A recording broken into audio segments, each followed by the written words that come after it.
good? What's good? What's good? What's good? What's good?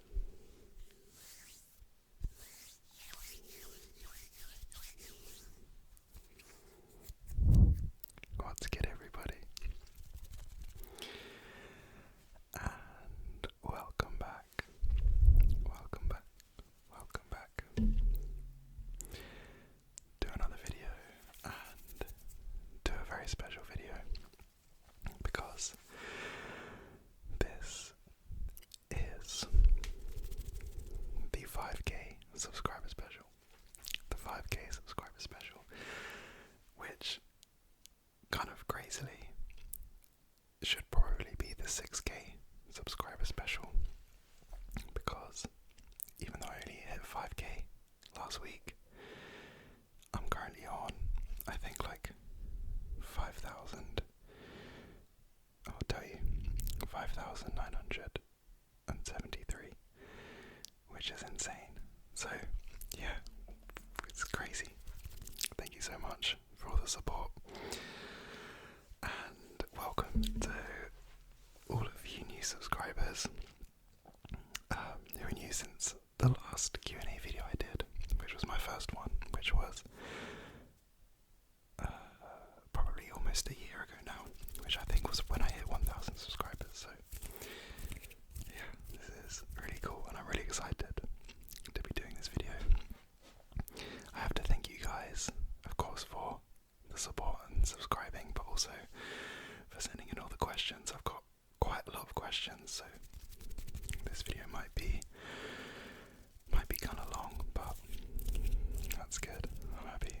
Someone commented asking when the 5-hour video for 5,000 subscribers is going to be. I don't think it'll be quite 5 hours, but it should be long enough. Yeah, I'm going to jump straight into the questions.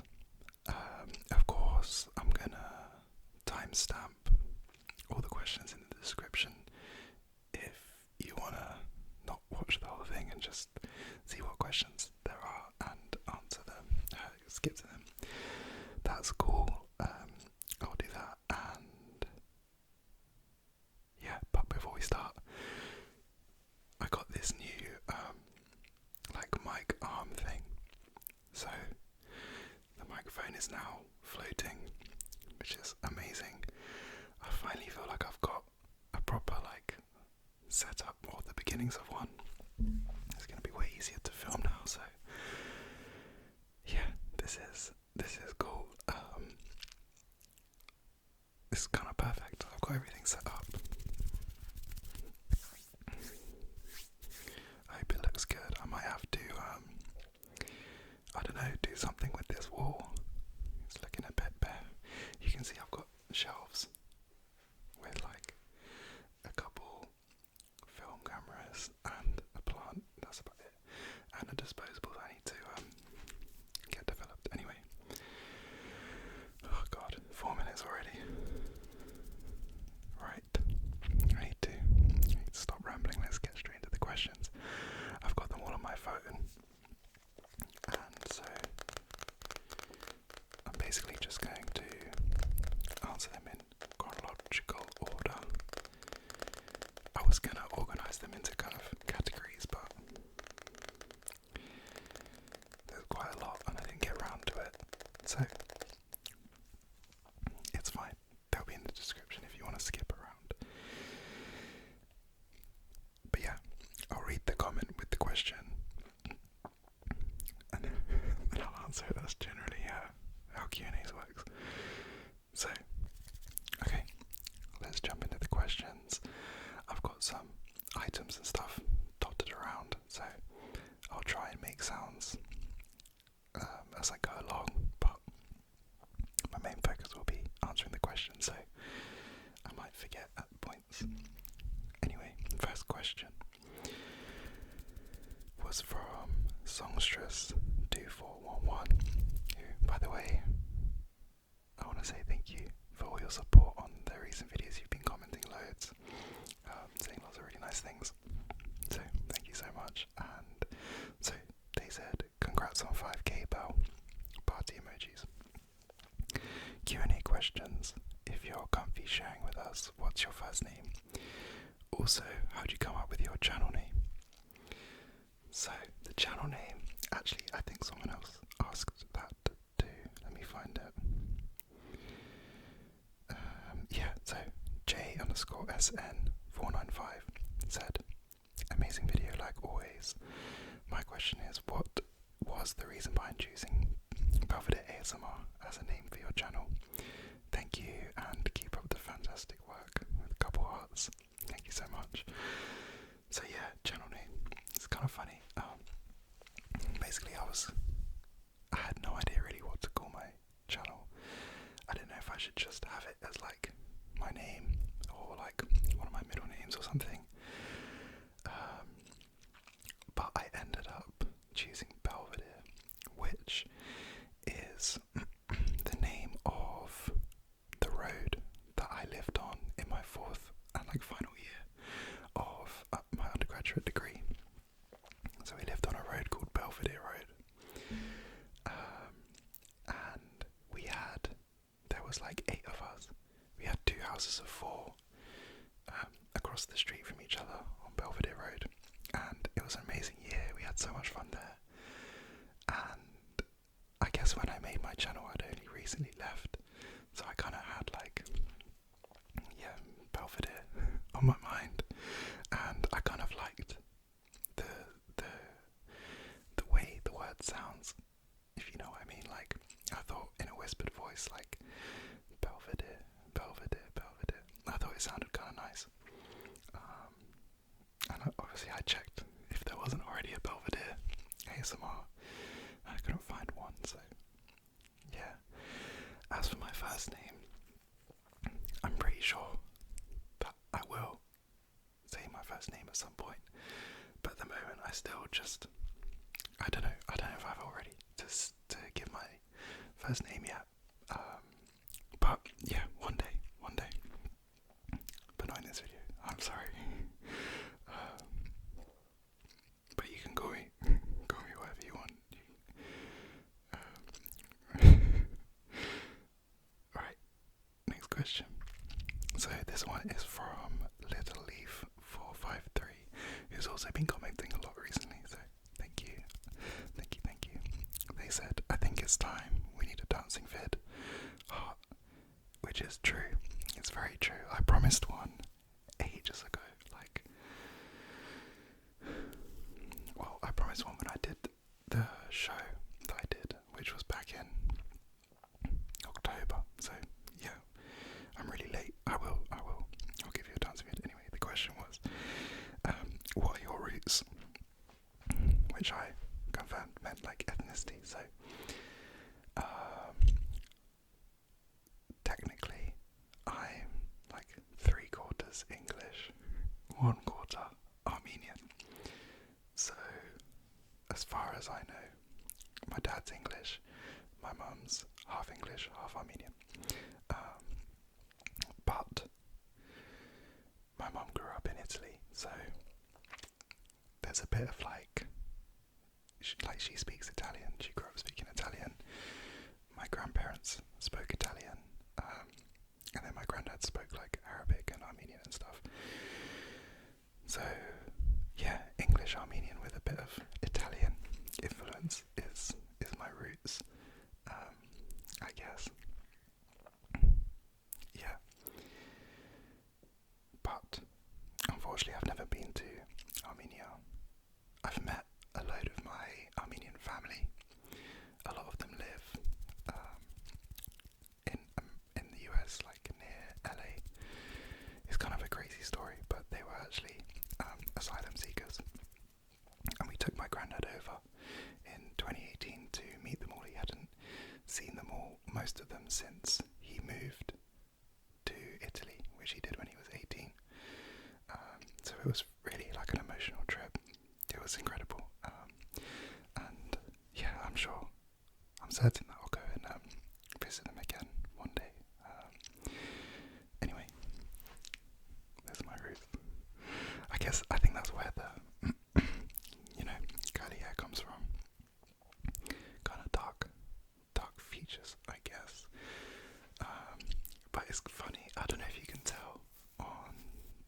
because it's always dark, but from my dad, I've got like, obviously dark beard, but I've got a couple like blonde and like ginger hairs in there, where you can tell the English comes in. And also I guess I'm kind of pale, but I like to say that I'm olive skinned. Anyway, next question is from Olivia Clark 5479.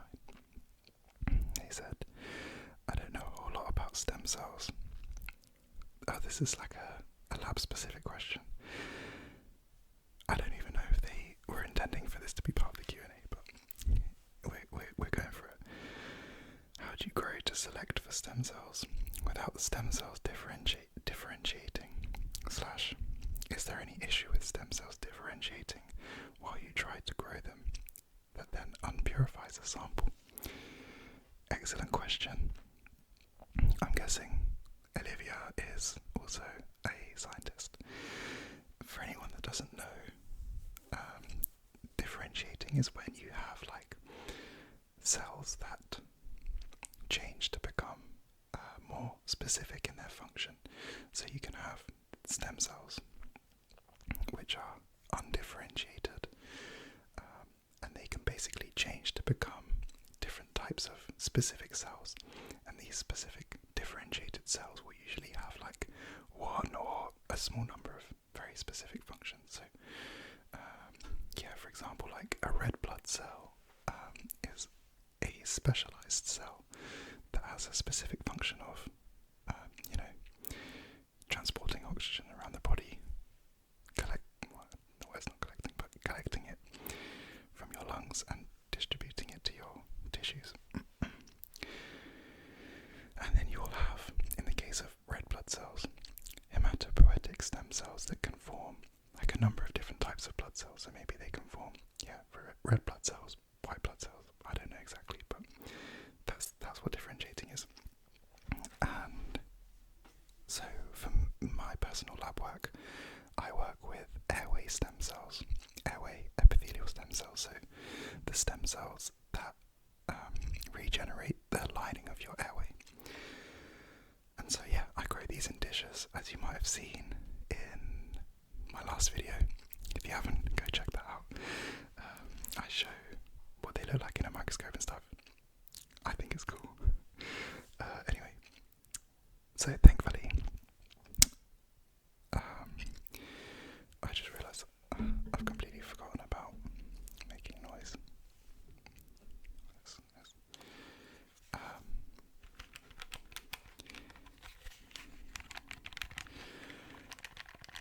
Thankfully, the growth conditions that I use select specifically for the basal cells, which are the stem cells. It's slightly more complicated than that because, in actual fact, basal cells are very heterogeneous, which means if you have a million basal cells, technically they're all basal cells. However, they're not all exactly the same. They're kind of on a spectrum. So you'll have some over here that are like, these are the stem cells, these are the proper stem cells. They're like the most undifferentiated. They have the best capacity for growth. And then over here you have still basal cells, but they're like on their way to differentiating. So they've lost a bit of the stem cell-ness, and these are kind of called progenitors. So you have a mixed population, but the growth conditions select for basal cells, which for the most part are stem cells. And thankfully, in these conditions, they won't differentiate. If you left them to grow, like outgrow the flask, and like left them for a few days, weird stuff would start to happen, and you probably would see a bit of differentiation, but it wouldn't be like real differentiation. It would basically be like the cells are starting to go weird and just like expressing genes that they're not supposed to. If you want to differentiate them, you can, but you have to grow them in specific conditions. There are a couple ways that you can do it.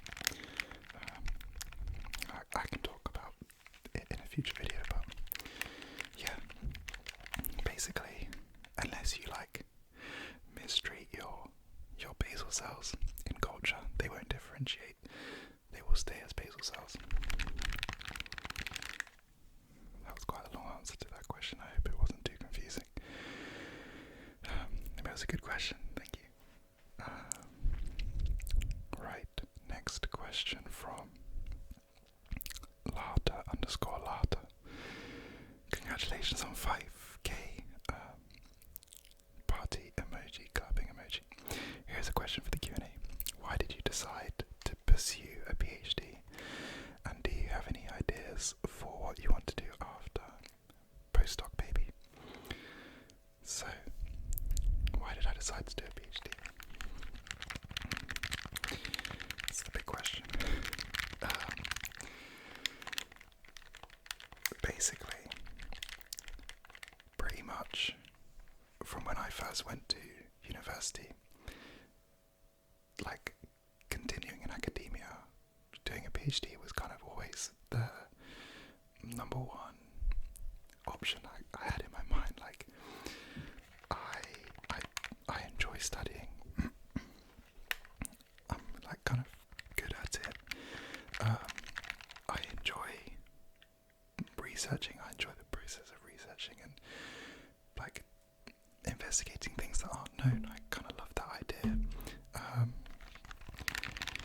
I feel like in my last year when I was doing my master's project, it wasn't like the best, and so I kind of like went from like 90% I want to do a PhD to like 50-50, and I was looking at both PhD applications and job applications,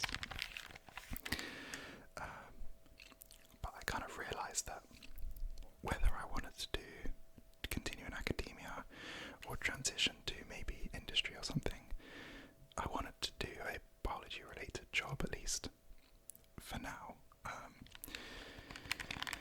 And so either way, having a PhD would be useful if I want to go into industry. You know, I can progress faster and further with a PhD. Even if I went into like consulting, I'm sure having a PhD would be helpful. So yeah, I kind of got the opportunity. I applied for a PhD and got the funding. And once that happened, it was like hard to turn it down.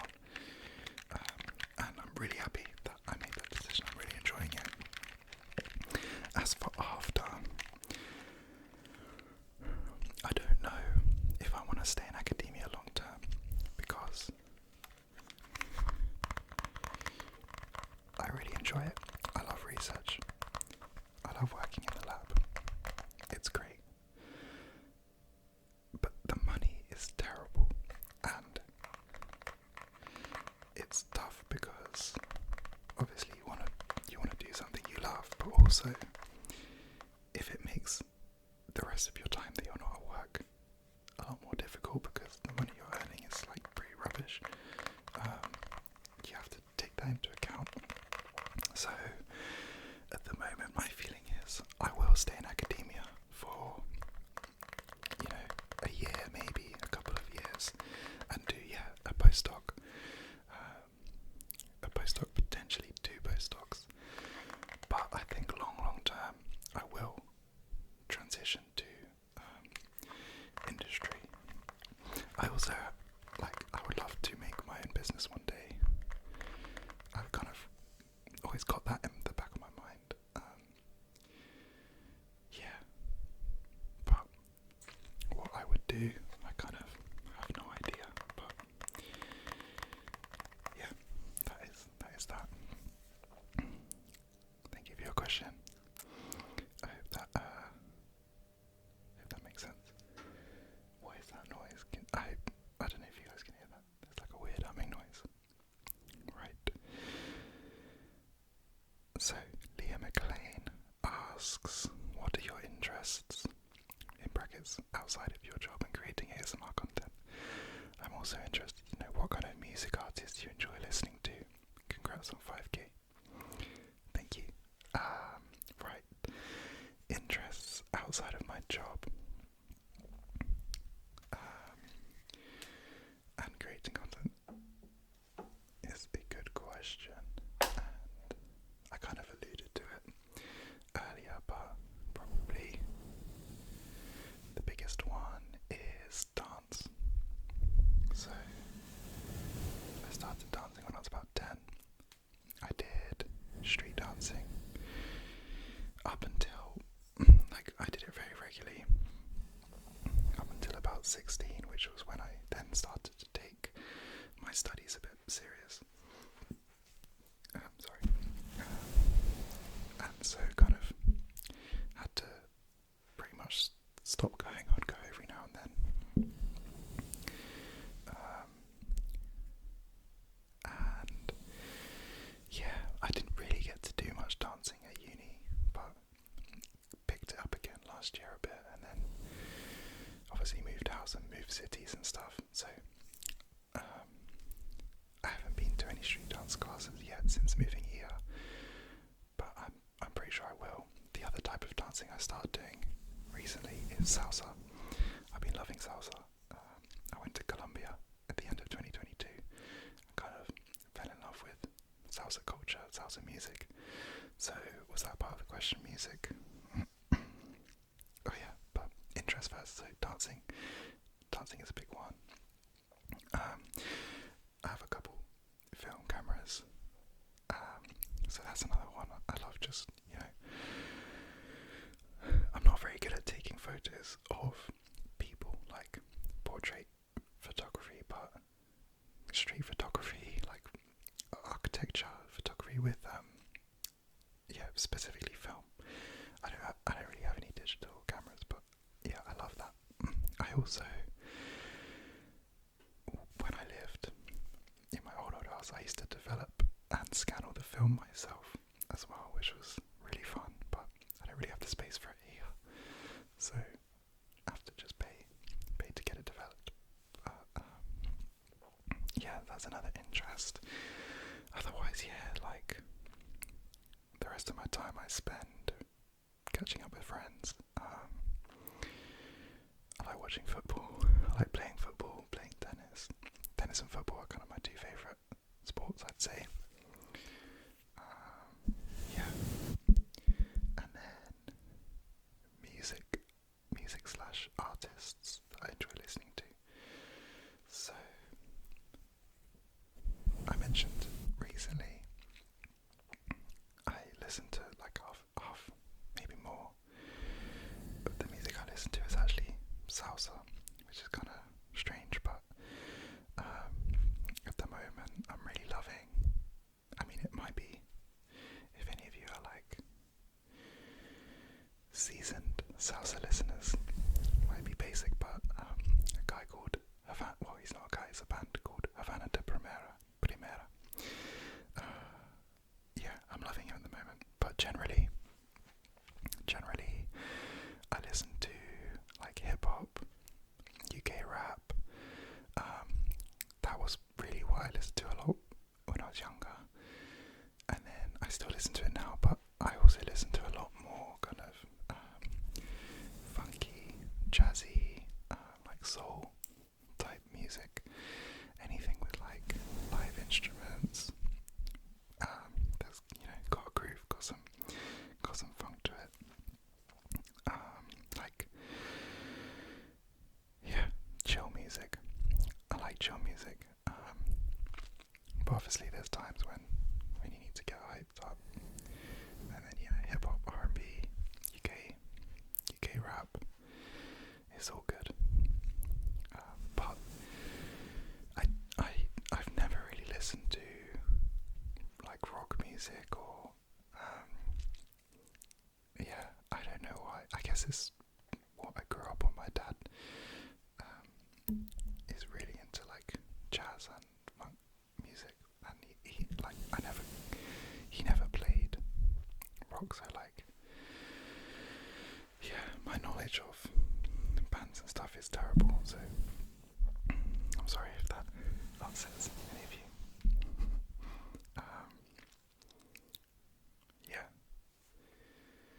Oh, and specific artists. What should we say? I mean, Anderson .Paak. I love Anderson .Paak.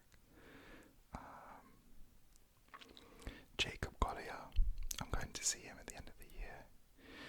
His stuff, like on Spotify, I don't like it that much, but all his live shows are incredible.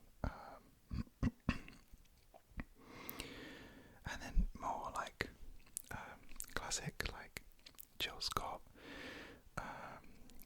D'Angelo. Oh, I love Michael Jackson, of course. But you know, off the wall, Thriller, Michael Jackson. Who else? Maybe like he hasn't released anything for ages, but like Tom Misch, Jordan Rakei. I like Loyal Ghana. From like UK rap, J House Dave, standard. Hip hop and like US rap. I kind of like. Well, I used to love like J Cole, Kendrick, Kanye, but I don't know. I don't love J Cole and Kendrick's recent albums. And Kanye, I don't know what happened to him. He fell off in every way possible. I feel sorry for him. But up to like The Life of Pablo, Kanye up to 2016 was probably my favourite artist. But it's hard to kind of justify that now. Yeah, I could go on for ages talking about music. I kind of, it's rare if I'm by myself. There's no way it's like I won't have music playing. I also find it really difficult to stand still, like when listening to music. So people in my lab especially laugh sometimes. Yeah. Anyway, I reckon if any of you are dancers, I think you'll relate. Like, even if you're just kind of like sitting on the tube or like the bus or standing around, and you're just kind of like twitching because I don't know. Anyway, that is that.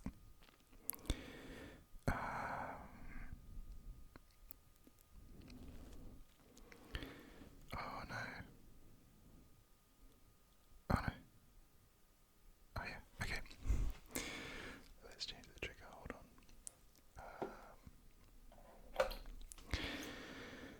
So, Natalie W.2965 said, congratulations on 5k, thank you. Very excited about the Q&A, I'm glad. What are some of your favourite / go-to movies and or TV shows from childhood that you still enjoy out of nostalgia? I don't know what's going on with my voice. I hope you can't. I hope it's not annoying, but it feels like my whisper's croaky. Anyway, that's a great question. It's hard to answer because, to be honest, I don't have very much time at all to like watch TV or movies. I will sometimes watch it like while I'm eating dinner, but that's kind of it. I also don't have Netflix or any subscription based thing for watching anything. So it's kind of hard. But if I were, and like in the occasions that I do, if I were to watch something nostalgic, number one, Friends. Has to be Friends. I love Friends. We used to have the box set of like DVDs when I was younger. We watched it like 3 times through. I just find it so funny, and I think because I've watched it so many times, it makes it funnier because I don't know why, but I know what's going to happen, and the anticipation of seeing it again makes it funnier somehow.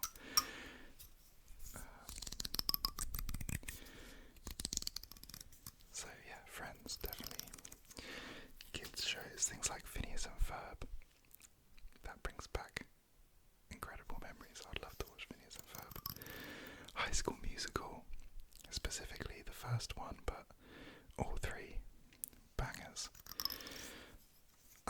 I have a very vivid memory of being in primary school and like I'd never watched High School Musical when I was like, in like year 3 or 4, and it used to be the thing where all the boys would be like, "Oh, High School Musical's rubbish," and then I remember I watched it, and then I watched it every day for a week, and had to keep it a secret, but I absolutely loved it. I thought it was the best thing ever.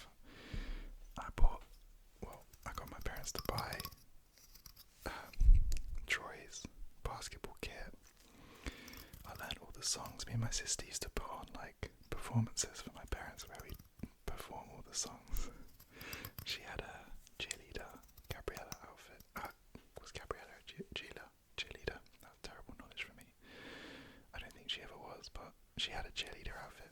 I had the Wildcats away kit, all white, red detailing, iconic. Anyway, so yeah, Friends, High School Musical, Phineas and Ferb. What else?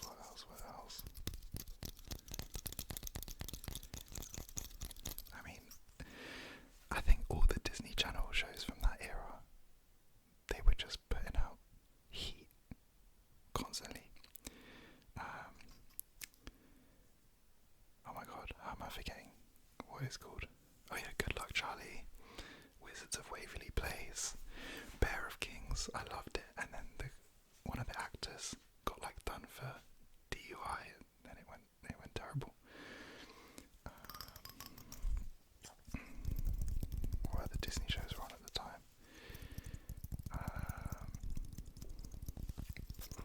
I didn't have Disney when I was like really young. It was more when I was like 10, 11, 12, 13. So I missed out on a lot of the like really old classic ones, but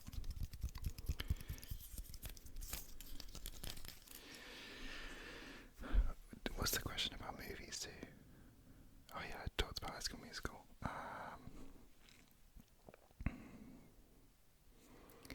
What other nostalgic movies? Not sure. Maybe ones like The Holiday and stuff. We used to watch those a lot, like classic rom-coms. We used to watch as a family quite a lot. Or like the Bourne films. They were banging.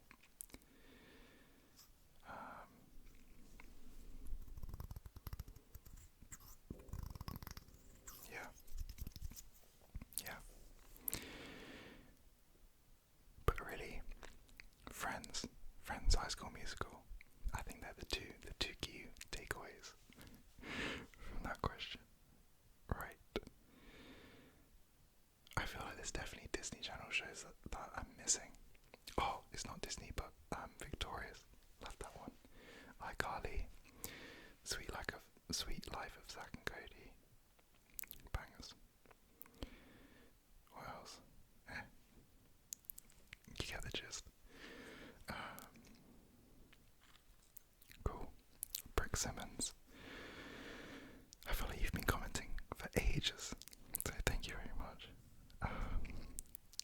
Yeah, it's crazy like seeing people that have been, I mean, I appreciate everyone's comments, but when people comment just consistently over like time, it's just kind of like, it blows my mind that, yeah, it's so cool.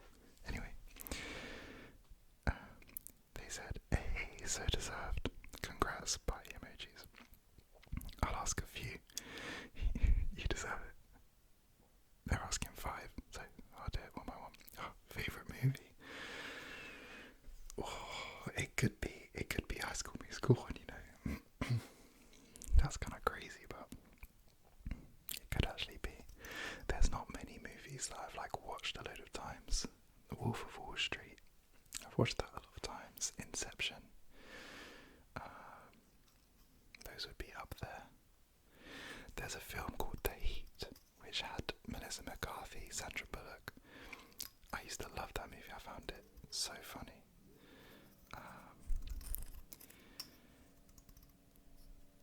But then I haven't watched it for ages. But course of my life, even though I haven't watched it for a very, very long time. High School Musical. That's probably not what you're expecting, but it's gotta be. If not that one, what more recent? I don't know. I usually just watch a movie once.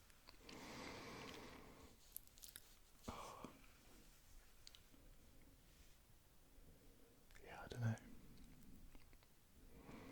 I should have planned an answer for that one. But fuck it. I'm gonna stick with High School Musical. My favourite artist, I'm guessing that means music artist. I think overall I would say Anderson .Paak, just for consistency and also his live, his Tiny Desk concert. He's got a couple live sets which I love listening to as well, and he's just cool, he's a cool guy, and his music is kind of like what epitomizes my taste, I guess. Favorite place I've ever visited? That's a good question. I keep forgetting about the sounds. I'll come back to favourite place I visited, but the other week I went with my lab group. I booked this pottery painting thing, and I was on the phone to my mum before, and I was like, I don't know, what thing I should paint. She was like, but paint something useful, because you're gonna be paying for it. You might as well make it something that you can use, maybe a nice vase or something. I was like, oh yeah, okay, cool. Went in,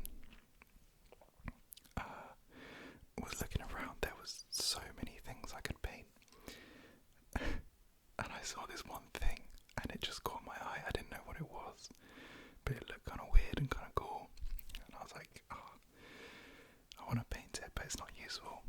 And I was like, yeah, I'm not going to do that. I picked a nice vase, was taking it to the counter, and I just couldn't stop thinking about this thing. So I was like, no, I'm going to get it, I'm going to paint it. And I painted it. It came out horrible, but you live and you learn. But this is it. It's kind of like a vase because it's got a hole in the top, but you can only fill this half of it. But it just intrigued me, and I spent so long trying to decide what to paint that I didn't have much time, and it's ended up, my vision was a cool gradient, like a black hole. It didn't materialize, but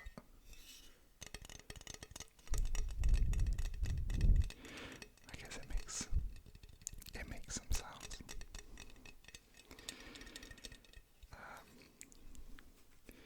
Anyway, favourite place I visited. I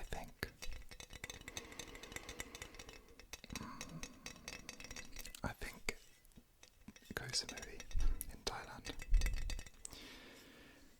I think that was my favourite. That I went there on a family holiday with my parents and my sister.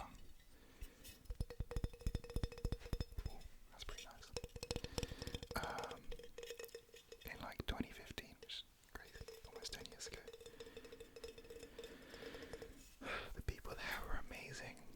We found this restaurant called Your Place, and we ended up going every day for at least one meal because the people were so nice, the food was great.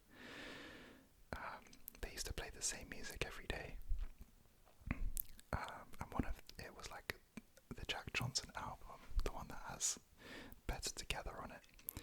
So that's talking about nostalgia. That song, if it comes on, it makes me kind of emotional just because I remember that trip and the people. It was incredible. It was beautiful. Weather was amazing. It's just so much fun. The other great place I went on a family holiday was Mauritius.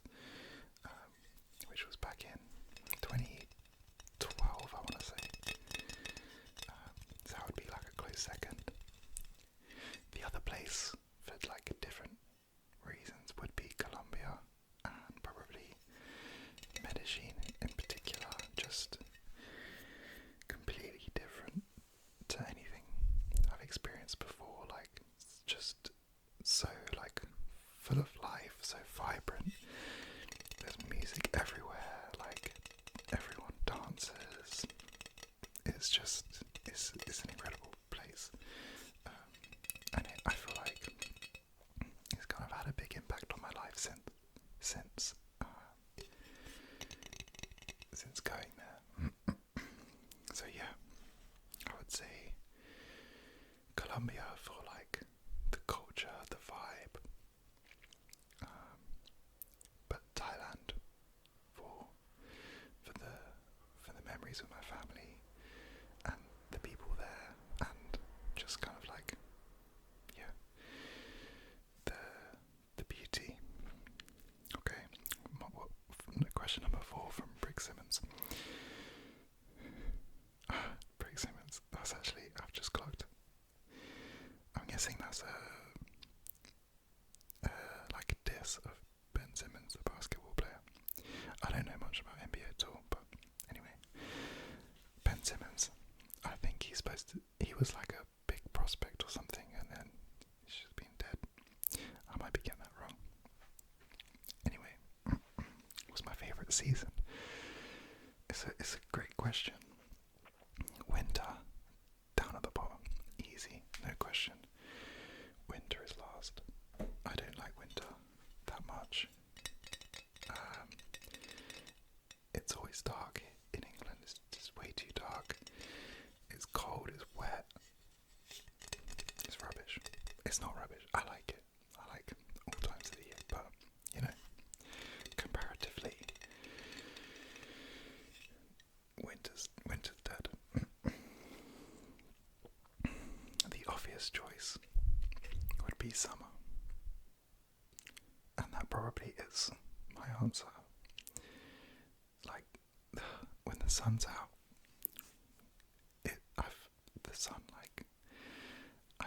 I'm a very kind of happy person, and I feel like my mood's kind of consistent.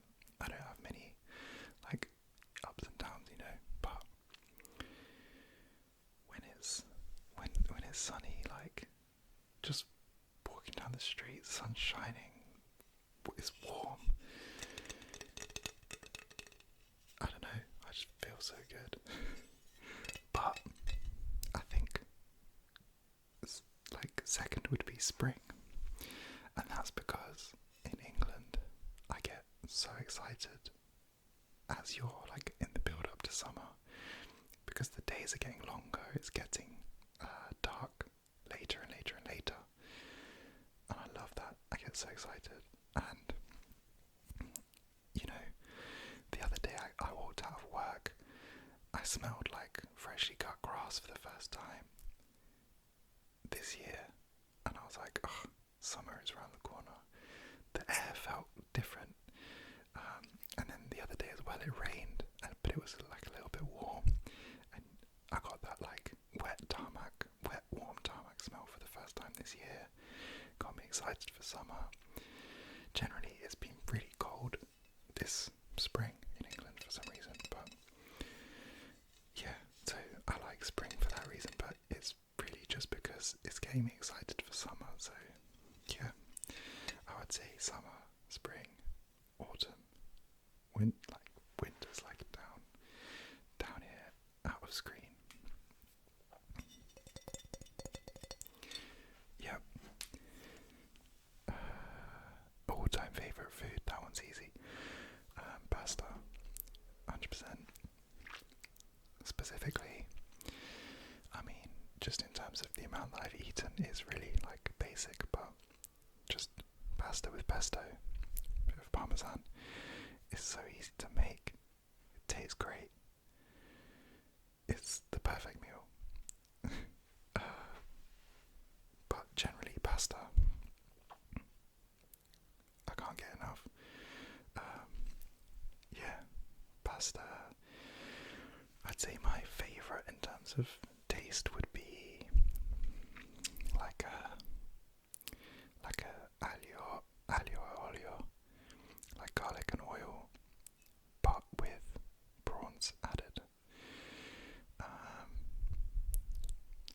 just like a garlic and oil, very simple, with some prawns. It's unreal. Carbonara, that would be a close second. I love a carbonara. I don't really eat meat that much, and I was vegan for 6 years. Bonus question answer. I'm not vegan at the moment, but I don't cook meat. I just will have some seafood like once or twice a week, but mostly I'm at least vegetarian. Which means I haven't had a bolognese or a bolognese, as the Italians would say it. I don't know how. I hope my pronunciation wasn't too bad, but I love that too. I just haven't had it for years. But pasta, any kind of pasta would be right at the top.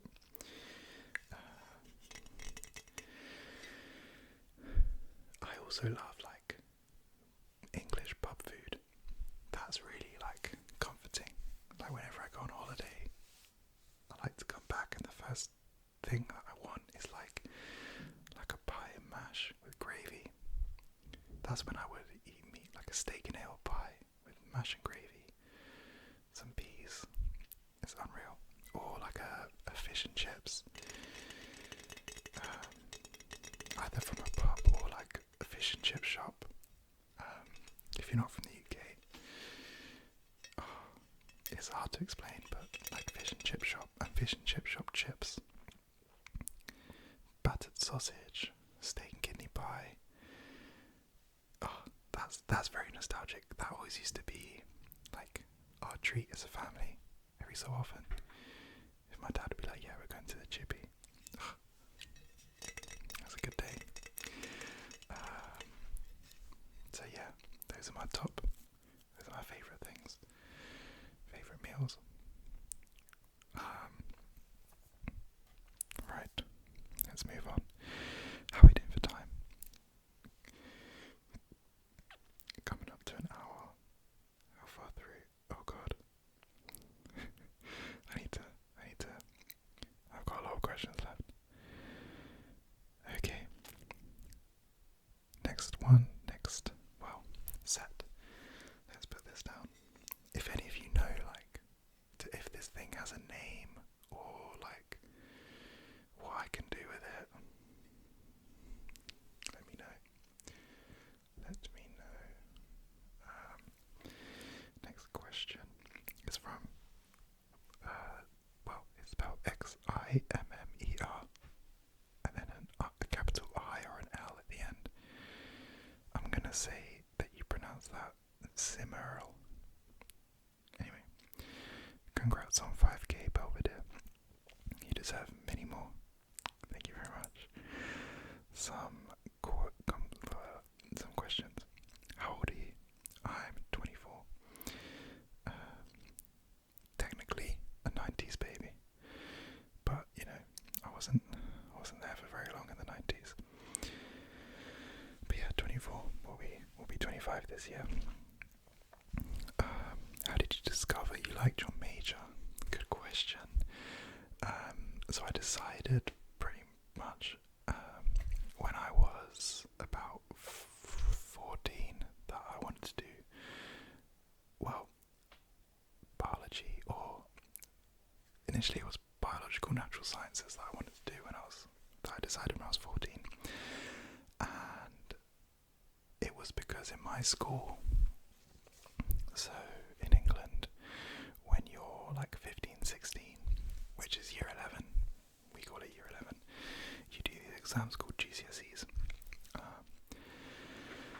And for some reason our school, everyone did their biology. Well, if you were doing all three sciences, you would do the biology GCSE when you were in year 10, so like a year early, just so it would make it slightly easier to fit all the sciences in year 11. So the whole of year 10, I didn't do any chemistry or physics, it was all biology. And I had an incredible teacher, Mrs. Burton. It's probably about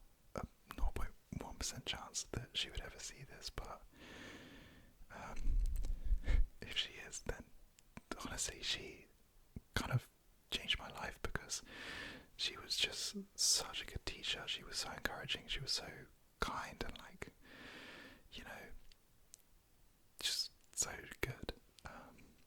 And it really made me want to like work hard in biology. And so when it came around to the GCSEs, I think I respond very well to like positive feedback. Like if I feel like my teacher or like supervisor or someone, if I feel like they think I'm good, then I will be even better because I want to, one, because I feel good, but also kind of I want to prove that like I am good. Whereas if I think they think I'm bad, it kind of just, I'm kind of just rubbish. Anyways, but she was always super like encouraging. So when it came to my biology GCSEs, I got like full marks in the whole thing, which was crazy. I mean, it wasn't. If you're from the UK, you'll know they're like raw marks versus UMS points, but you can get like technically full marks without actually getting full marks. It's like relative full marks, if that makes sense. But anyway, I got like full UMS marks.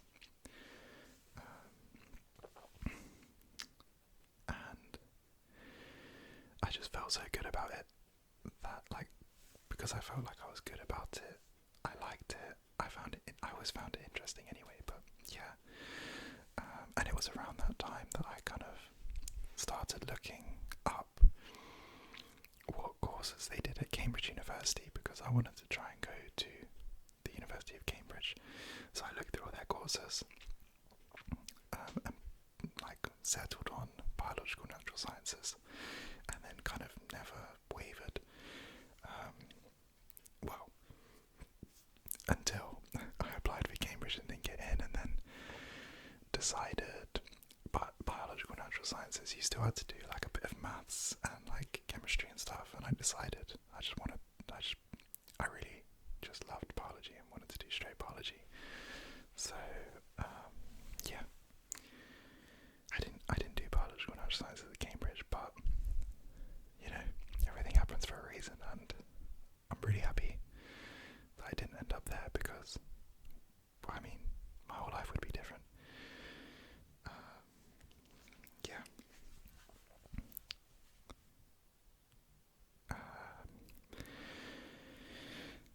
Who are your current favourite ASMR artists? That's a good question. Honestly, I've been listening and watching ASMR a bit less recently because I've just been a lot more busy than I have been at any point in the past few years. So like when it's time to go to sleep, like right now it's 1:15 in the morning. On a Sunday I got to wake up at like 7:30 to go to work. So like there's no time to kind of get in bed and put on an ASMR video. Like as soon as I'm in bed, I'm out, and it's kind of like that every day. It made me laugh, but it was also really sweet. Someone commented on my most recent video, like something like, "Damn, bro, you look tired. Are you okay?" And it's like, it was really sweet. The concern. I am okay, but I am tired a lot of the time. You can always tell because I get kind of big backs, but I've always had that since I was really young. So anyway, but long story short,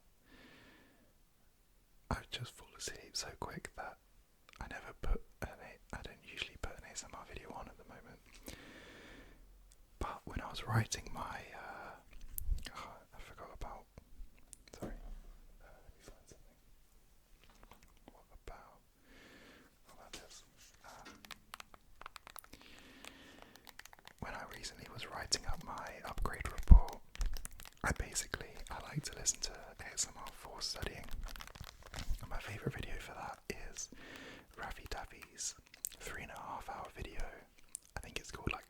least 3-hour video or something from a couple years ago. So I basically just had that on repeat. But I'm such a rambler. I'm so bad at keeping concise, but I do watch ASMR sometimes at the moment. And actually, I would say my favourite is I think her channel is called Jiménez ASMR. And the way I found her channel is actually she commented on one of my videos a while ago. It was really sweet. I can't remember exactly what it was, but I think she said something like she liked the video and told me to like not stop posting. So a bit of inspiration. But yeah, after she commented, I checked out her channel and I've kind of been watching it ever since. I think she's really good. She's really relaxing. She's got a really nice like whisper voice.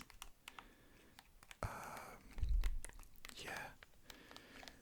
I mean, I always listen to Raffy Taffy. He's my ASMR goat. I'll always watch him. Who else have I been watching recently? Patrick's ASMR. I like him. I like him a lot. It's very different to like other people, other ASMRtists. But I like him. And maybe a bit of Cat Bailey ASMR here and there. I've been listening to recently. And Sufficient Whispers too. I've been watching him for ages and ages, but he's kind of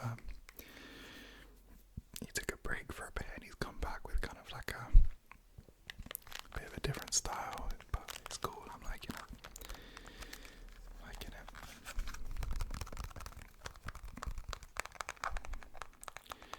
But yeah, if you've not seen, I'm sure you'll all know Raffy Taffy and Cat Bailey and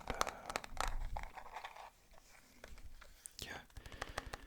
But if you haven't seen Jiménez ASMR, definitely check it out. It's spelled Xime. That's actually kind of her intro. How did she do? She goes, I can't believe I'm going to repeat this, but she goes like, my name is Jimena, and then she'll spell it out like Xim, and she'll like trace it. I don't know, I like the intro. I have a thing for intros. If someone's got a good intro, a lot of the time I'll like click on the video just for like the intro and then I'll just stay for the rest. Yeah, I like her intro. Anyway, I'm pretty sure I saw a thing the other day where she asked like subscribers to send a video that she's gonna like put together, so maybe I should do that. But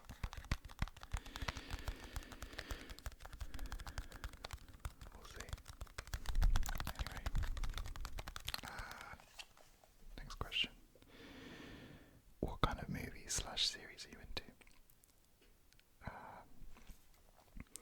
So kind of following on from earlier,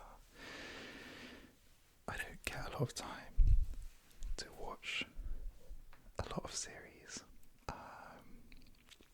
but favourite ones I've watched in the last couple of years, I'm kind of into anything. I quite like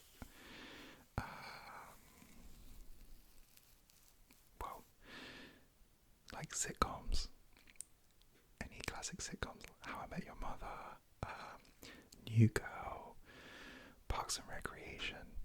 I love all of those. I haven't watched any of those for ages, but The Office, the American Office. Even though I'm English, the American one's way better, in my opinion.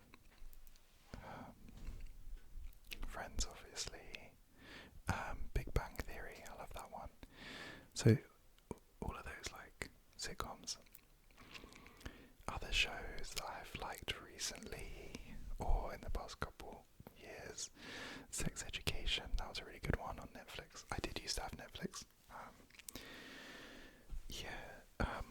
Paste, or I think it's called Casa del Papel or Casa de Papel. That one's really good. What else? What else? I guess that's kind of it. Oh, The Mentalist. Oh, I love that one. It's kind of old, but I watched that all the way through. If you haven't seen it, it's really good.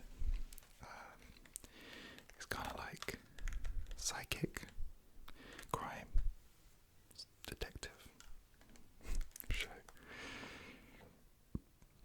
I love it. I would love to watch that again. Yeah. Cool. Next question is from Diana Garcia, DB_12. Congrats on 5k, thank you. So amazing to see your channel growing. That's sweet. My question is, have you ever had short hair? / would you ever get a haircut? I don't know if that's an indirect way of saying you don't like my hair. But also you should do a background ASMR video someday. Loads of people have commented that. So yeah, 100% I'm going to do that soon. And I get it because yeah, I like listening to ASMR while studying a lot, and so that is the kind of thing that I would want. So yeah, about my hair. So the last time I had short hair was when I was like I started growing it when I was 14.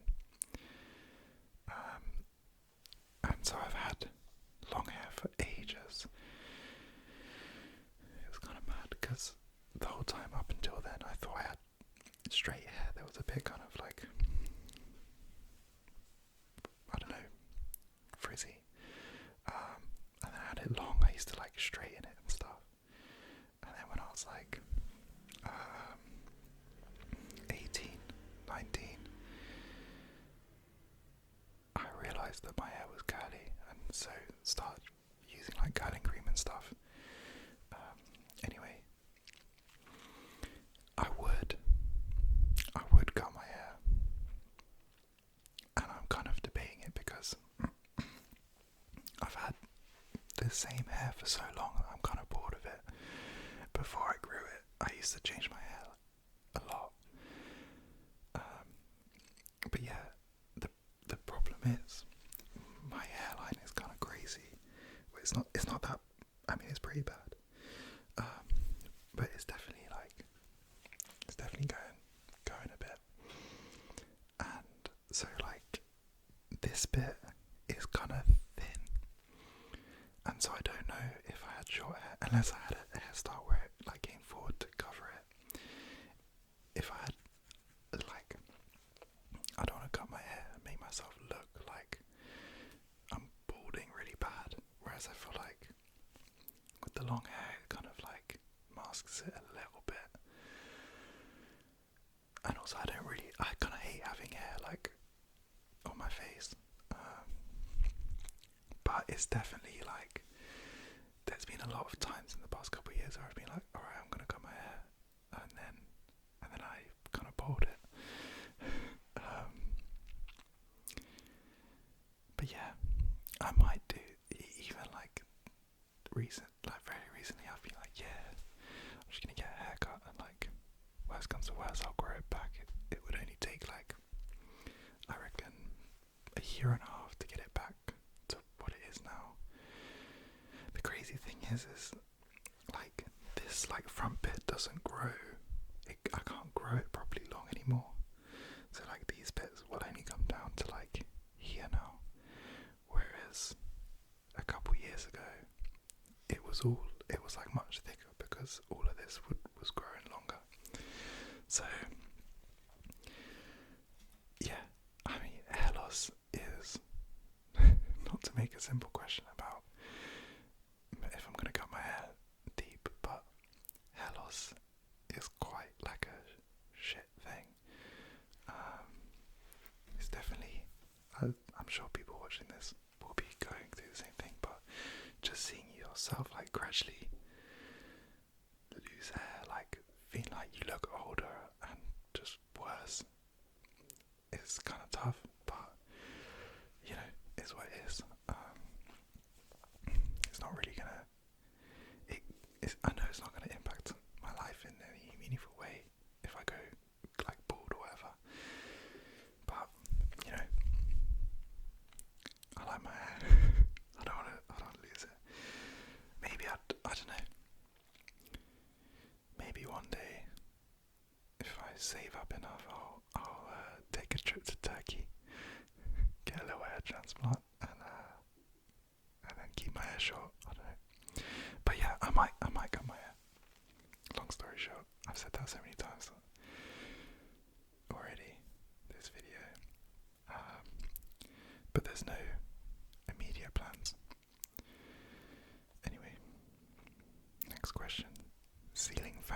question, who are some of your favourite ASMR artists, and has anybody specifically influenced your style? So, yeah, kind of following on from before, like overall, all-time favourites would be Raffy Taffy, definitely. Mano ASMR, I love him. Sufficient Whispers. I would say Raffy Taffy is probably like the biggest influence on my style. I do feel like a lot of my sound assortment kind of videos, yeah, like those are the ones that I love to watch the most. But I definitely get inspired by like loads of videos I see. Oh, Ephemeral Rift, I love him. He's actually someone that I watch a lot recently as well. But I've been watching him for years. He's cool. Like, I love how creative he is. Like, you never know what he's gonna post next. Someone who kind of inspired me and planted the seed of making my own channel is Young Prince ASMR.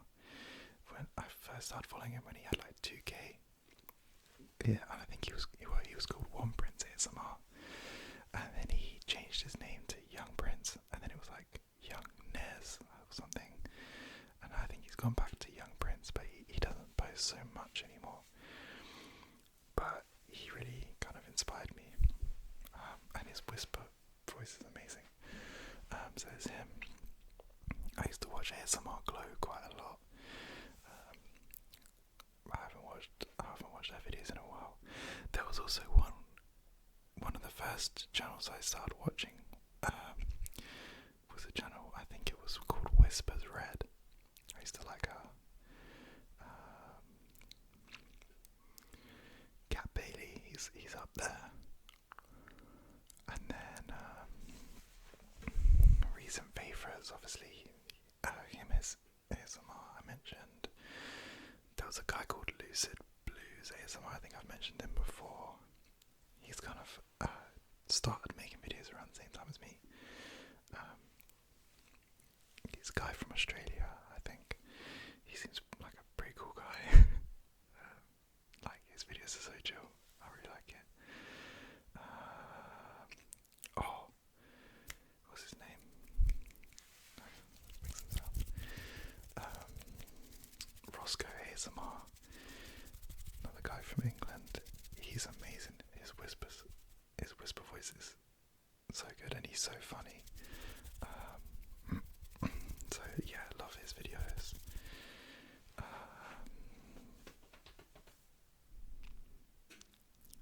missing anyone? Am I missing anyone? I don't think so. I think that covers it. I wouldn't say I watch like a super diverse range of people. I will watch like the odd video if I see it and it looks cool. Like sometimes I'll watch what's his name? It might be Tom's ASMR or something. I think he's French. Kind of has dark hair. And he goes like relax, and he's kind of like all over the place.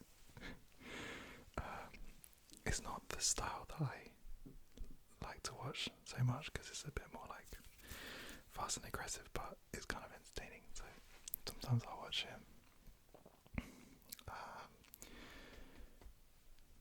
I think, yeah, and then like, you know, people like what's his name, BJ Dreams, Dong ASMR, Jojo ASMR, like all these guys. Like, if I see a video that pops up on my thing, like sometimes I'll watch it. But like, yeah, like Raffy Taffy, Mano, they're the two that I watch the most, and like consistently. I think I've kind of been inspired by Mano. I wouldn't say he influences my style loads because does a load of like crazy layering stuff, which I love. I'd love to do that more. My laptop and my phone, when I was filming on my phone, just couldn't handle the editing. But yeah,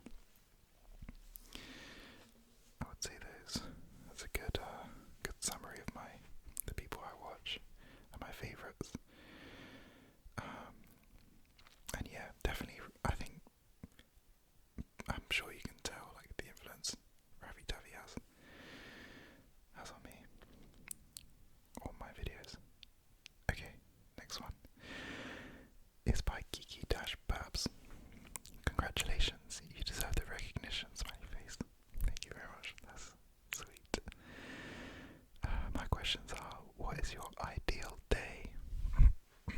Oh, that's a tough question. What is my ideal day? Wow.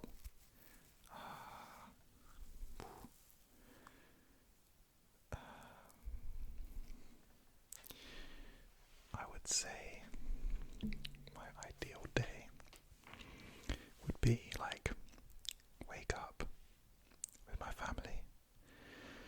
It's sunny. We have breakfast outside. Maybe some nice scrambled eggs on toast. Yeah, like breakfast in a garden. Yeah, get some sun in the morning. Go for a walk with my dog and my family for a nice long one, like kind of like 2 hours. Nice walk. Then come back and then go meet my friends. I would go, punting in Oxford. Take some snacks, take some drinks. Real vibes. Punt for like good 3-4 hours. Swim in the river for a bit.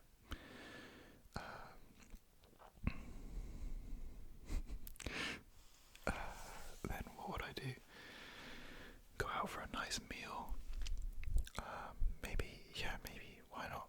Pub meal. And then go like dancing somewhere. That's such like I feel like that's quite like a not a normal day, but I feel like I've definitely like had that day before in summer. Yeah. I feel like any day with the sun, like even if an ideal day for me would just be if it's like really hot and sunny, just going to like a field, like playing some football, playing some tennis, swimming in like a river or something. That would be perfect. I'm taking that as kind of like a realistic ideal day, because of course my ideal day could be go on holiday somewhere, or but realistic, I would love that day, like some good food, some sun, quality time with my family, quality time with my friends, some physical activity,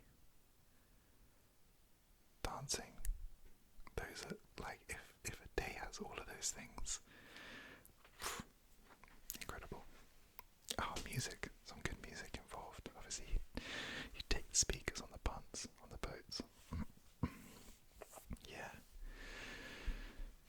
Yeah, that would be my ideal day. What's my favourite video I made? Oh, that's a great question. There's a couple that come to mind. One of them is the pumpkin carving Halloween video. It was like 2 hours long. I loved it. I was really proud of it. Partly because I thought the pumpkin came out better than I was expecting. If you see this, I'm not that like artistically gifted, so the fact that my pumpkin came out alright, I was pretty happy. But also just, I don't know, I thought the idea was kind of cool. I liked the sounds. Yeah, I liked that video a lot.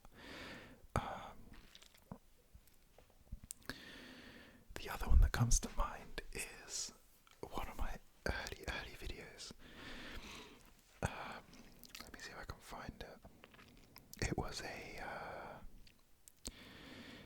a personal attention video. Ooh, I've got the shivers. It was a personal attention video, and this one, I posted it on the 6th of February 2023. That's crazy. So yeah, one of my first videos, titled ASMR Personal Attention and Negative Energy Plugging for Amazing Sleep. Let me check if it was this one. Quickly. Had to make sure it was on silent so the advert didn't ruin it. This is like a... Welcome back. What's the word? Welcome back. Inception. Watching one of my own videos on... Let me forward through it. Oh, it is this one. Yeah. So, this was the... I don't know. Oh, it's not going to focus. Sorry, I set the focus on one distance. But this is the video. I think that was the first video where, like, I filmed it, I turned the camera off and I was like, oh, like, I felt like, damn, that was actually, I felt like that was a good video, like, that felt relaxing and, like, you know, I felt really good after making that one, and it did pretty well for the time. Like, yeah, it's on 1.4k views right now. So it was one of my first videos, maybe my second video ever to hit 1k views. But yeah, I was really happy with that one.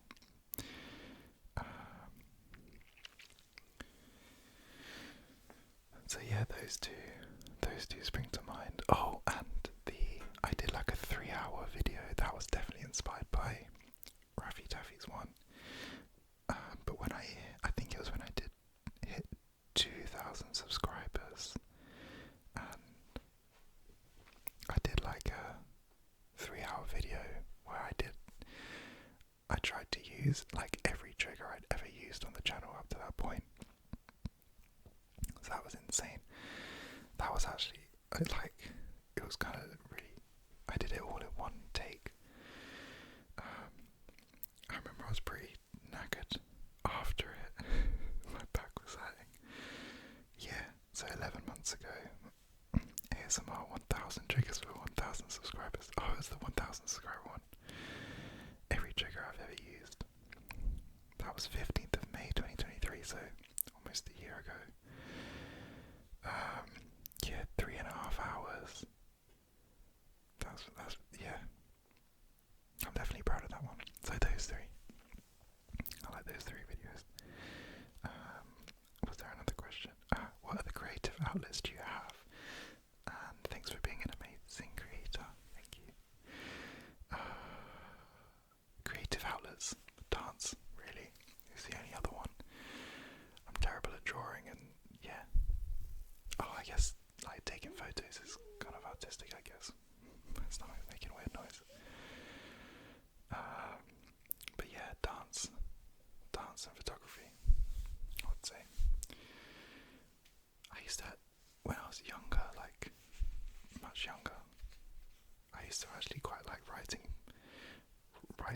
like short stories and poems and stuff, but I don't know, it's kind of sad, but I haven't done that for years and years. Anyway, let's move on. This question is from Anson23. I have a silly question. I just admire your content, and I wanted to know if you have played Red Dead Redemption 2. If not, I'd really recommend it to you. Even if you're not a video games person, I think maybe you can find the game as a masterpiece. That is a random question, but thank you very much for it. Any question is a good question, and I like it. But no, have like a games console or anything. I used to have a PlayStation 2, a Wii, and a PlayStation 3. And I played like FIFA 11 and FIFA 13 a lot, and Black Ops in between like 2011 2013. But then, yeah, since then I kind of stopped playing video games and had to get rid of all the consoles.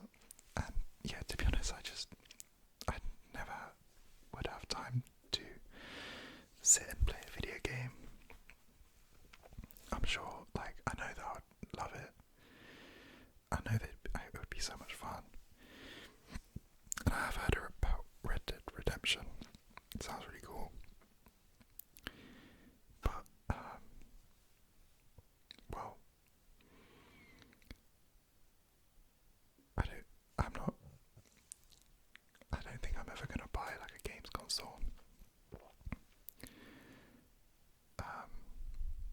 Yeah.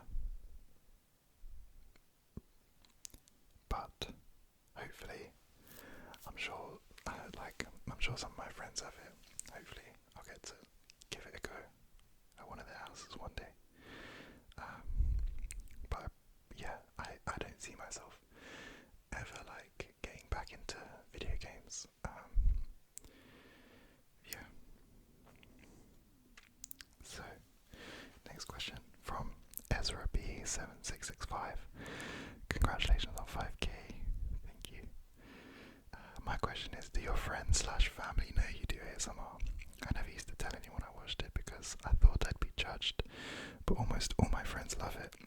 Brackets, yes, they love you too after I bombarded them with your channel. Thank you for spreading, that sounds weird, spreading my content. It's an interesting question because, so, my parents and my sister, like my family, knew straight away. Like, I told them when I kind of wanted to felt like I wanted to do it, and then, yeah, right from the start, they were always been super supportive. But none of my wider family know, and none of my friends knew until yesterday. This is kind of a funny story. Actually, I told my housemate a couple weeks ago. So he was the first person outside of my family that I told. And then basically I went out on Friday with my housemate and two of my friends. One of my friends left a bit earlier, and my housemate also left roughly the same time, but they both left separately. And they bumped into each other on the tube to go home. And basically my friend missed his train by like a couple seconds. So my housemate was like, oh, just come back to our house and like you can sleep like with me. As in he was saying, he could sleep with me in my bed. So basically I get back from the night like a few hours later, and my friend's just like in my bed. But yeah, I just got the mic thing set up. So obviously the camera was here, the microphone was there. So he asked me when we woke up in the morning, he was like, oh, like, what's that for? And so I was like, I'm not gonna lie. So I just told him. I was always gonna tell them, like, I know I love my friends. I've got such incredible friends. And I know that they'd be like kind of gassed and supportive and probably a bit confused, but I was kind of always waiting. In my head I was like, I'll wait till I've got like, you know, kind of a higher like number of subscribers or something, so it's kind of like, you know, I don't know. But anyway, since he saw it, we were then meeting up with a couple of my other friends. So I told them too,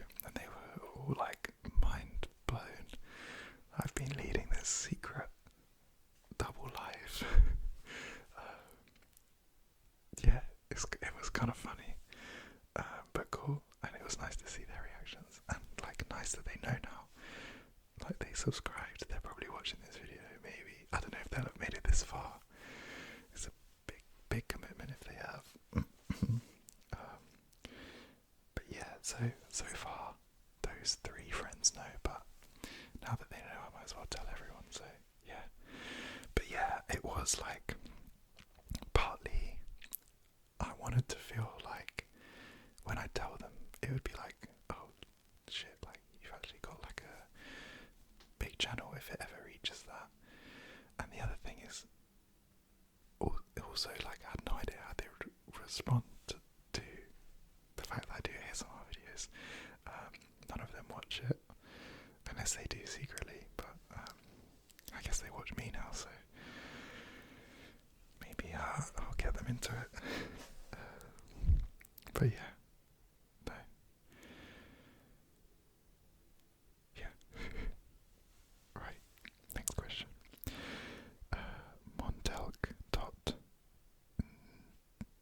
Sorry, I don't know how to pronounce his name. Montalk.Gemanze. Is the N silent? Gemanze. 3476. I'm sorry for completely butchering your name. Congratulations on this milestone. What languages do you speak? How do you plan to apply your degree to better the world? Oh, big question. Languages I speak is annoying. Unfortunately, I only speak English properly.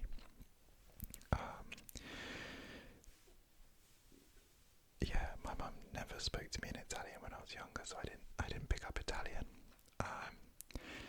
And she hadn't picked up like Armenian or Arabic from her dad. So yeah, I grew up only speaking English. The last year or so I've been trying to learn Italian, but with the PhD and doing this, it's very difficult. I found it very difficult to stay consistent, so I haven't made like that good progress. Like, yeah, but I know like a decent amount of Italian, and also I've been learning a little bit of Spanish, but same thing, it's been difficult to be consistent. But I would really love to do a bit of travelling around South America in the future, and so I would quite like to be able to speak Spanish.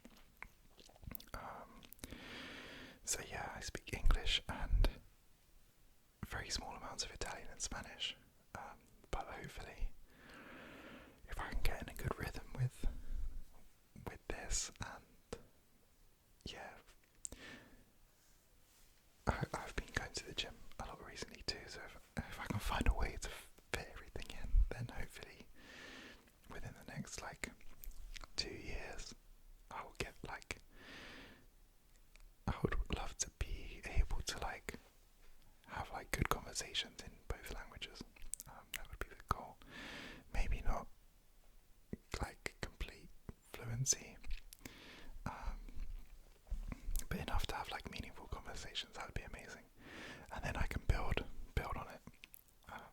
But yeah, and how I plan to apply my degree to better the world is tough.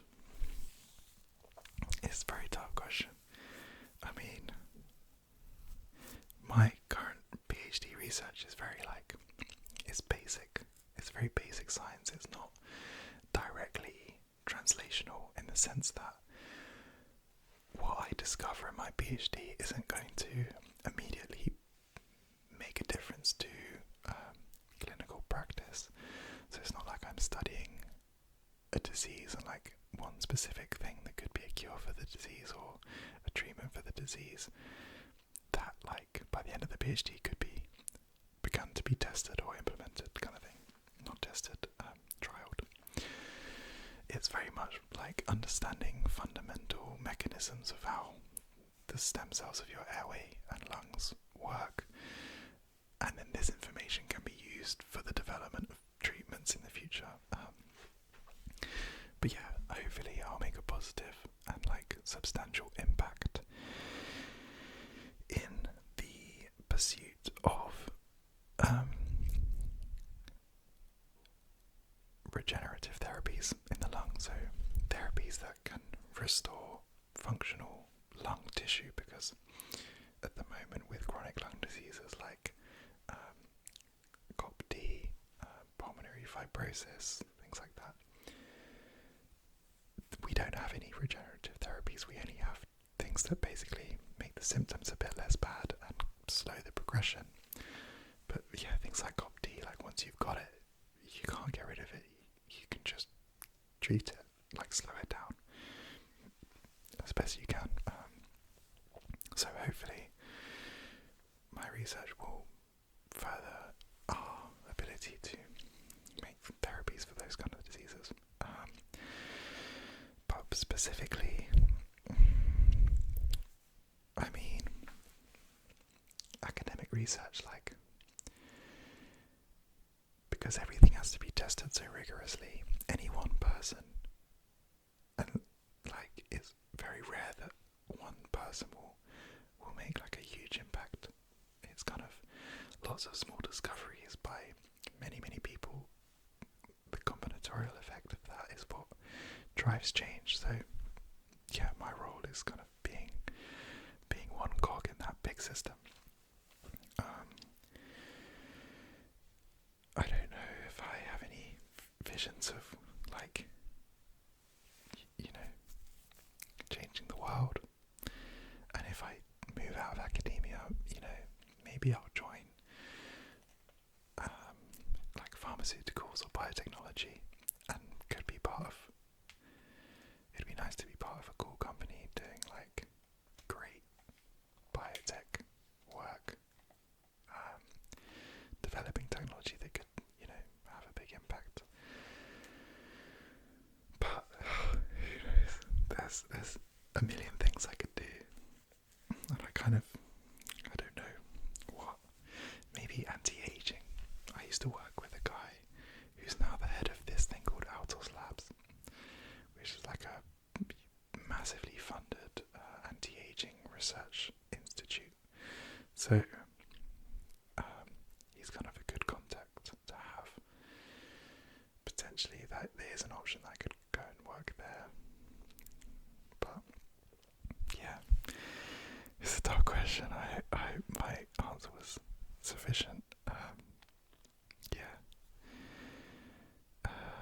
Right, next one by Caden Post.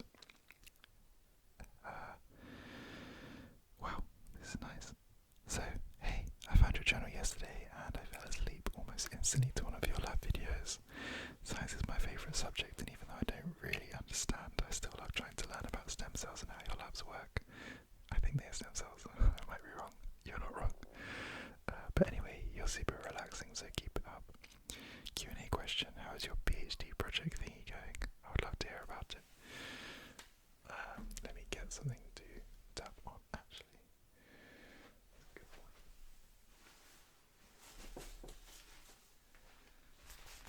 It would be kind of rude of me to not tap on this for a bit. I think I'll make a whole video, maybe talking through, doing like explaining what my thesis is. But overall, I would say it's going not too bad. So I'm halfway through, and I would say in terms of developing lab skills, it's been great. I feel really comfortable in the lab. I've done a load of different techniques that I'm comfortable with. I'm like in a great position to be able to design experiments and execute them and like do good science. So that's great. In terms of progress on the experiments that I've had planned from the beginning and the overall aim, I'm quite behind, just with things not working, and yeah, it's kind of frustrating. But the next 6 months are basically going to be huge, and hopefully in 6 months' time I'll have made good progress. Because basically a results have been like negative results in the sense that I've had a hypothesis and the results have kind of proven that the hypothesis isn't true. So it's a result, but it's not like a exciting result, if that makes sense. And so there's two main experiments which I'll go into detail about in a future video, but there's two main experiments that I'm trying to get to work, and if I can get them to work, then it'll be amazing, hopefully. But yeah, overall, I'm enjoying it. I've learned a lot of skills, and I think by the end of it I'll have something really good to write about. But currently, progress is a bit behind where I would like it to be. So that's the summary. Okay. We're getting there. Awesome to see. Oh, sorry. Buffalo Hunter 9000. This is by. Awesome to see more science ASMR. Might I ask, are you in/preparing for a career in medicine? So, no. I did biology undergrad, and I'm doing a PhD now, but no, sorry, I keep kind of accidentally talking. My aim isn't to become like a medical doctor. Obviously I work very closely with clinicians,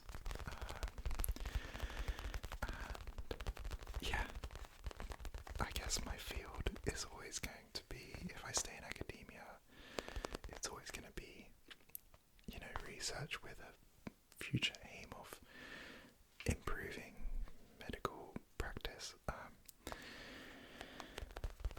But me personally, I don't want a career in like medicine or as a medical doctor. Yeah. I think it would be, for me personally, I just love the like research side of it. I don't think I'd be a very good doctor. Oh yeah, here it is. Man, you look kinda tired. You okay? That was by Trax H Ban. I'm okay, thank you for asking. Yeah, it did make me laugh.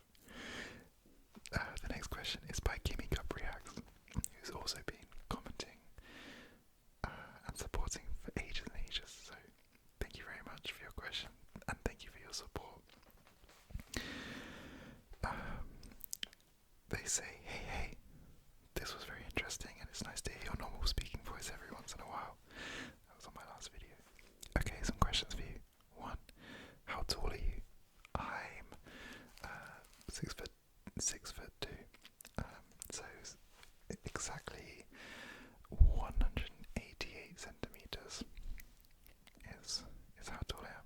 Oh, how tall are you? I'm guessing at least 6 feet. Yeah, 6'2". So I feel like I'm on the boundary of like. I feel like when you see me in real life, you'd think like he's tall, but I'm not tall enough. Where if you like walked by me in the street, you'd be like, "Oh wow, he's tall." I'm kind of like average tall, if that makes sense. I guess 6'2" is pretty tall. It's useful in crowds. I'd say in like a crowd at a festival, I'm taller than like a lot of people. Anyway, do you have any phobias? Not really, other than like getting old. It's not really a phobia, but I really, really hate the feeling that time is passing really quickly and I'm like getting old, and the thought of being old and regretting not doing things is just awful, and like my stomach's really going for it. Yeah, like when I realised like 2015 was like almost 10 years ago, I hate that, and it just 10 years I'm going to be, halfway between 30 and 40. Like, yeah, it also feels like a lot of pressure to, within the next 10 years, I need to like find a partner, build a family, sort out what I'm doing with my job.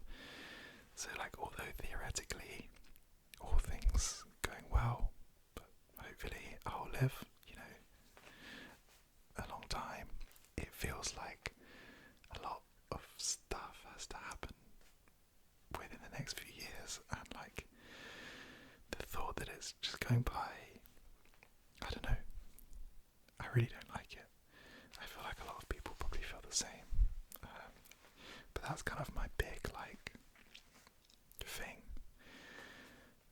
that kind of scares me.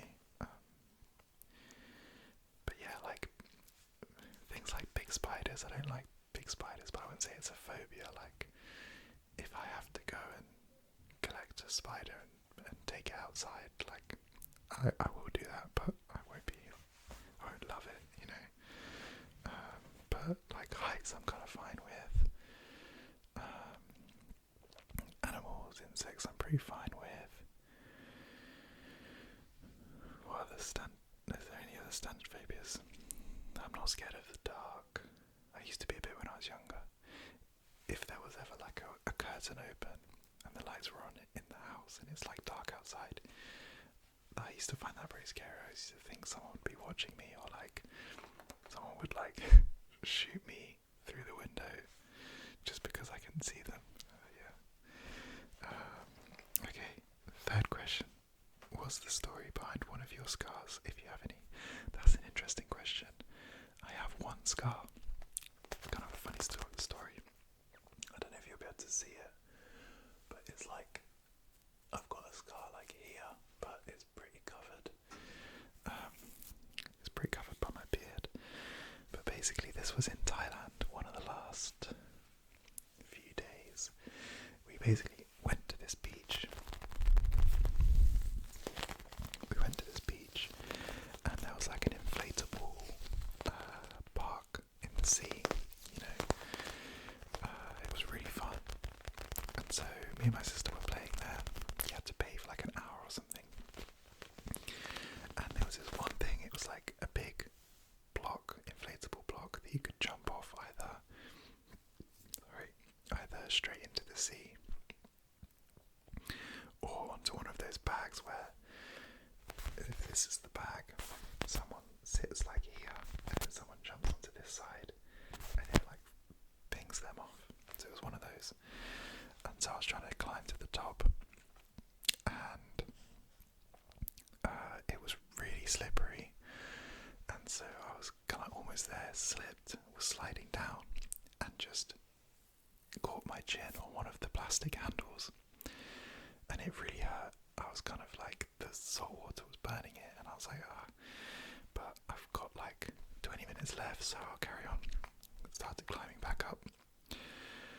Blood was like pouring out of my chin, and this inflatable thing was white, so it was going all over it, like making it red. There was people below me also climbing, and they were like, what the fuck? Anyway, I make it to the top, jump in, and I'm kind of like, that doesn't feel good, but I'll keep playing. Played for the rest of the time, and by the end of the time I was kind of like in quite a bit of pain. So we swim back, and I just go to my mum like, I cut my chin, and she's like, what?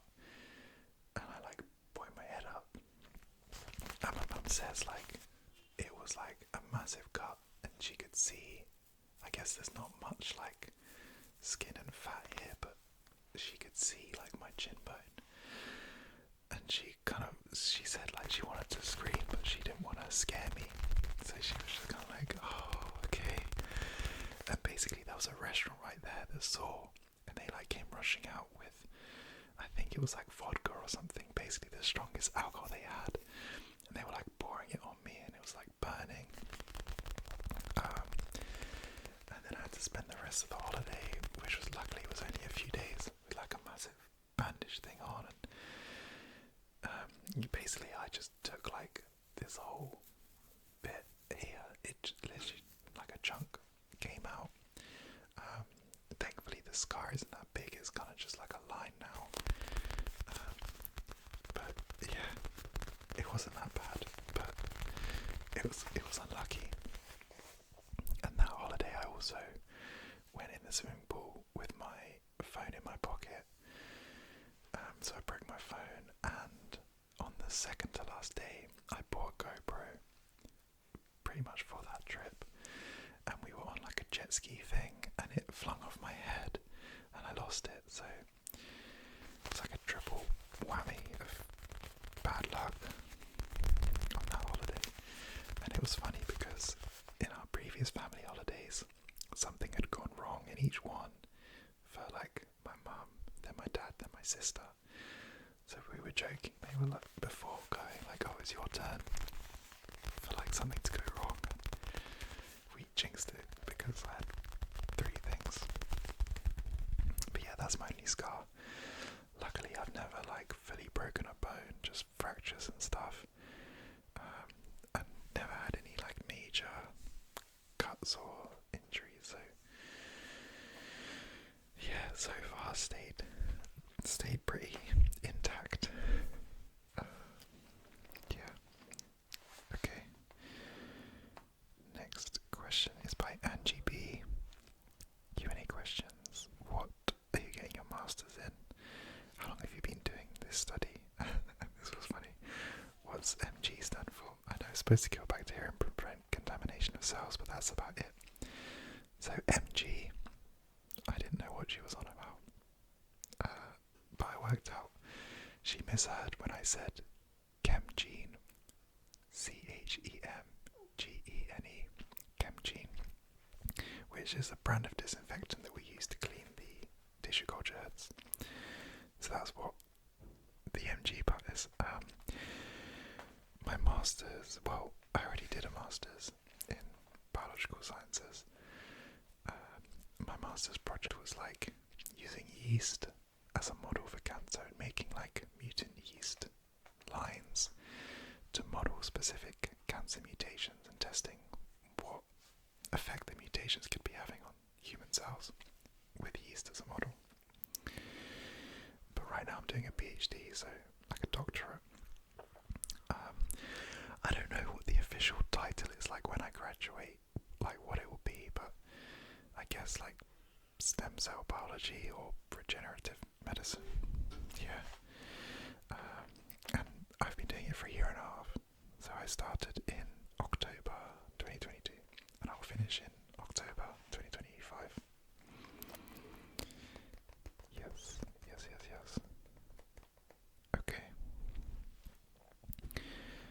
Oh, this might be the last one. Oh, there's one. Frugality. How much money are you going to make? I don't know if that means from YouTube or from science. Either way, probably not very much. Yeah, like YouTube. So I get roughly like £2.50 per 1,000 views from AdSense. So, you know, I think I've made like overall, I never inputted my tax info onto AdSense yet, so I haven't actually received any of the money, but theoretically I think I've earned, this will tell me, I think I've earned about £600, which is actually crazy, like, that's a lot.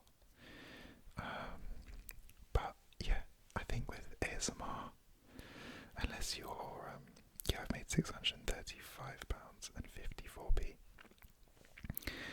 I think unless you're getting like, you know, crazy high views consistently, it would be difficult to make like a living. But you know, I'm not doing it for money. I'm doing it because I enjoy it, and it's nice to,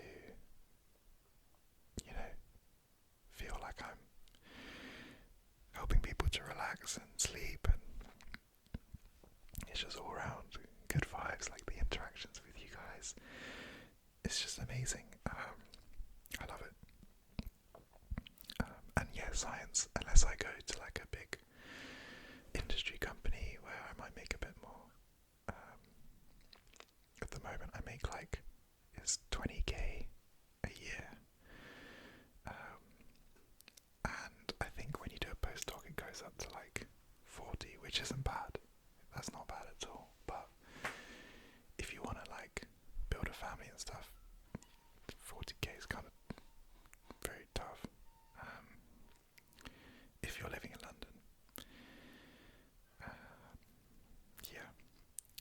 So we're on the last question. I hope I think I'm kind of close to running out of storage and battery, so we're timing this to perfection, I hope. So this is by Bella Hut, who's also been commenting loads. Sorry, just a side note, I once did like a sticky tapping video where I covered this in glue, thinking it would come off, and it hasn't, and it's still really sticky. Anyway, Bella Hut, who's been commenting loads recently, and a lot of funny comments, so yeah, I enjoy your comments. But they said, congrats on 5k, I'm a bit late. Better late than never. Question: aren't you doing a PhD in one of the best unis in England? How, in all caps, do you have the energy or time to do ASMR on the side, as well as live the rest of your life? That's it, thanks, bye. Yeah, I would say, so yeah, I'm in London. I would say the university I'm at's probably, I mean, Oxford and Cambridge are like the best in the UK, and then I'd say mine's probably, top 5, which is pretty cool. And yeah, it's loads of work, but that's kind of why I haven't been posting super consistent. I think it's at the moment roughly like 3 videos every 2 weeks, which isn't that bad, but ideally I'd be doing at least 2 videos a week, and also on a more like regular, like on these days at these times. I just haven't quite got there yet. And yeah, keeping up with social life and everything is tough. It's really tough. And I haven't been sleeping loads. Like, you don't need to worry about me. I'm sleeping enough. I feel like I've made it sound like I don't sleep. I do sleep. But yeah, it's tough. But it's kind of, I don't know how to answer it properly. Like with these videos, I just film them when I can. Like whenever there's a spare evening. I mean, like today, I guess it's not spare because it's now like 2:15, so it's pretty late. But I really wanted to film it. I do, and from now on, if I ever can do something at the lab at the weekend, like I'm gonna try my best to film it, because I know you guys love the lab videos. Yeah, it's just fitting in when I can, and then I can see my friends at lunches sometimes in the day. Fridays, Saturdays, I can fit in like time seeing my friends and going and visiting my family too. But yeah, it means I do cut out things like watching TV, video games, movies. Like I don't really have time for any of that, even though it would be really nice. Yeah, I never really. Maybe I should more, but I don't really take many days where I'm kind of just chilling. I just try to have something going on every day. Yeah, but not. Yeah, I think I've got a good balance of like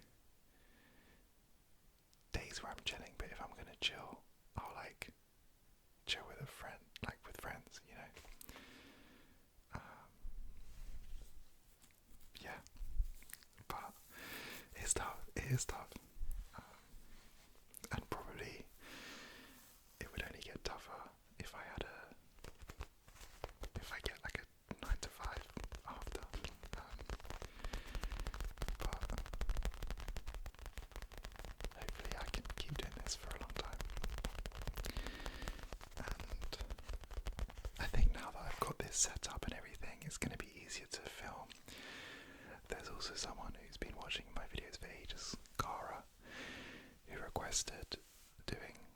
I used to do like my videos used to be more like 20 minutes, and they said that they really like enjoyed that length of video.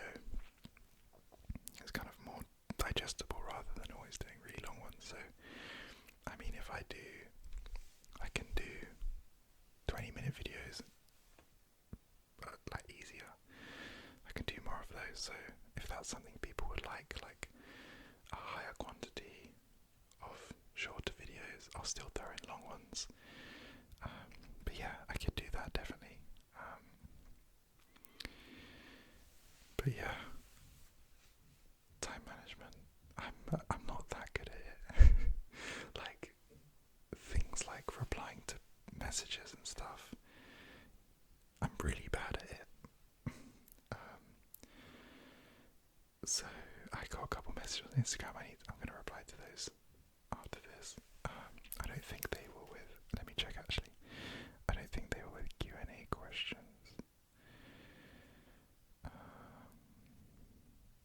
I think they were just like kind, supportive messages. Yeah. But yeah, I'm a bit slow with replying. My friends get annoyed sometimes. Yep. But it's something I'm working on. But yeah, no one's perfect. Alright, that is all the questions. I don't know how many that was, but it felt like a good amount. I'll double check my YouTube Studio app in case there are any last minute submissions. No. Okay. So my camera's on 3%, it's about to die. But thank you so much for joining me in this video and joining me in general for the journey. I really felt like in the last 2 months the growth in support and stuff has just been overwhelming and incredible. You guys just make my day every day, like reading your comments and stuff. I love it. I'm gonna keep trying my hardest to just, improve my videos, put out more videos, put out the videos you want, and yeah, stuff like the TikTok and Instagram. I really want to do that too. But yeah, I think it's very exciting for the future of the channel. So yeah, I'm glad that you are all here with me for the journey. But yeah, I hope that you enjoyed this video. I hope you found my answers to the questions interesting. Maybe you feel like you know me a bit better, like you feel a bit closer. My camera's on 1%, so I will sign this off now. But yes,